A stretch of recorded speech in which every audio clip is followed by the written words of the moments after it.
In this video, we'll discover about a guide to organizing your home.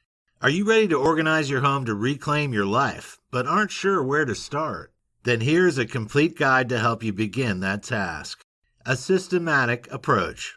To be successful in organizing your home, the key is to take a systematic approach. Decluttering your home is a major task, so tackling it in stages is a good idea. You may decide to begin with a single room and thoroughly sort it out before you move on to the next room. Or you may choose to tackle a single zone within one room, for example the cabinets, before moving on to other elements within the space. Either way, taking a systematic approach allows you to see results, albeit small ones, from every task you complete and helps to increase your motivation to continue. There is no need for any fancy tools or equipment when it comes to decluttering your home. All you need is 5 bins or baskets. You should label them as follows. Put away. The items you put in here will be those that have somehow strayed from their original storage space. They need to be put back in the correct location. Recycle. This is for items that require recycling like paper, glass, and plastic. Mend or fix. This container should be used for any items that need repairing, cleaning, or mending. Trash. If the item is no longer needed by any household member, and it would be no good to donate or recycle, throw it in this bin to put into the household trash. Donate. If you don't want an item anymore, but a charity or another person may want it, you can put it in this basket. Tackling the floors, drawers, and closets. Once you've got your baskets prepared and your strategy laid out, you can begin tackling the floors, drawers, closets, and cabinets. It makes sense to begin in a single room, work through it completely, and then move on to the next. It may be a good idea to begin with your bathroom, since the clutter here is likely to be relatively minimal. Begin with the medicine cabinet. Discard any outdated products, makeup, or medications, and immediately put all items to keep back in the cabinet. Move on to the drawers. Take everything out. Decide what needs to be kept and what needs to be thrown out, and then put the items you want to keep back in the drawers. Repeat with the tub and shower and any other items from under your sink. If any items remain that are not trash, sort them out quickly into the 5 baskets so you can deal with them later. The bedroom is a bigger task. It makes sense to begin with your nightstand.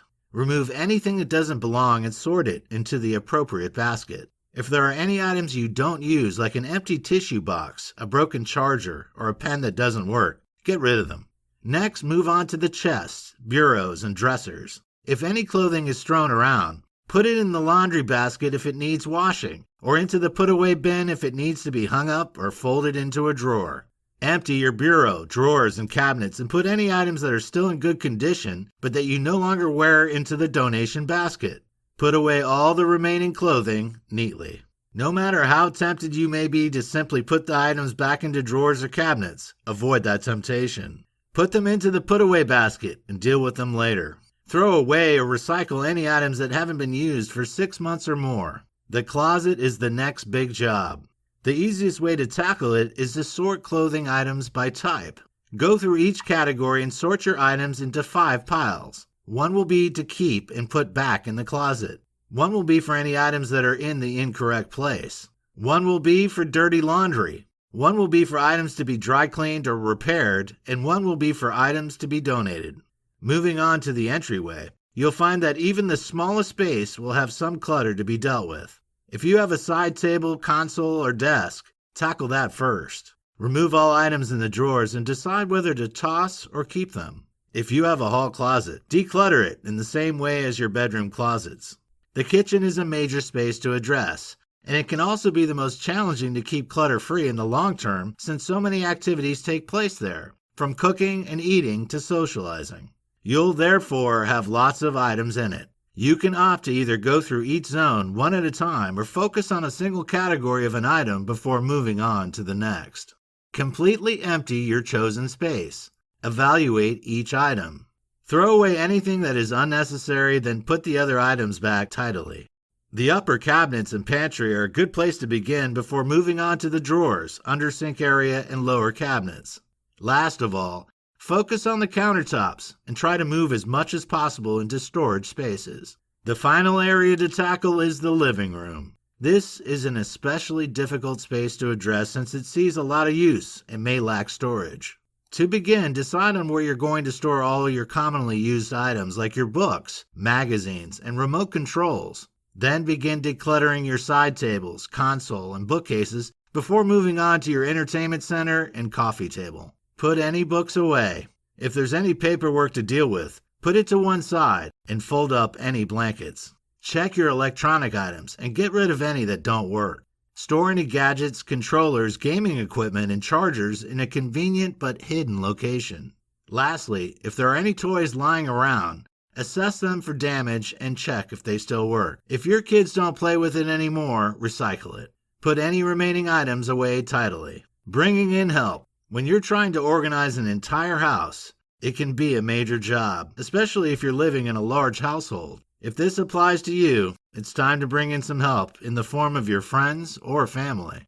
Draft the kids in to help declutter their own rooms and to put away their own items. Make sure they know where key items will now be stored away so they know where to put them back after use. If you have no friends or family to help you, you may be able to find a cleaning service that will give you some assistance with the task. Top tips for home organization. Need a few more tips to help you organize your home and your mind? Here are some of the best. Begin in one place. Decide which space is your top priority and start there. Focus on it until it's completely finished before moving on. Allow enough time. Have realistic expectations of how long it'll take you to thoroughly reorganize your home and schedule a few hours every day to the task in hand. Take an inventory.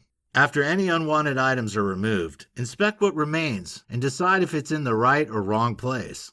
Anything that would be better off somewhere else, move it there. Check for wasted space.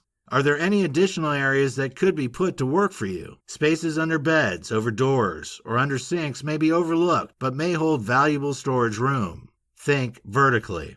This is especially important if you live in a small home. Maximize your storage by shelving right up to your ceiling. Divide up spaces. If you add more shelves to a single shelf or use stacking containers or baskets, you can divide up vertical spaces, maximize storage, and keep everything looking neat. Consider wheeled storage units that can be moved around or stored in a closet when not being used. Remember the key words: flexibility, accessibility, and visibility. Choose transparent containers or ones that you can label easily to save you time. Ensure that you've put the most frequently used items in a space that is easy to access, and choose an adaptable storage system that can be reused and reconfigured to suit your changing needs.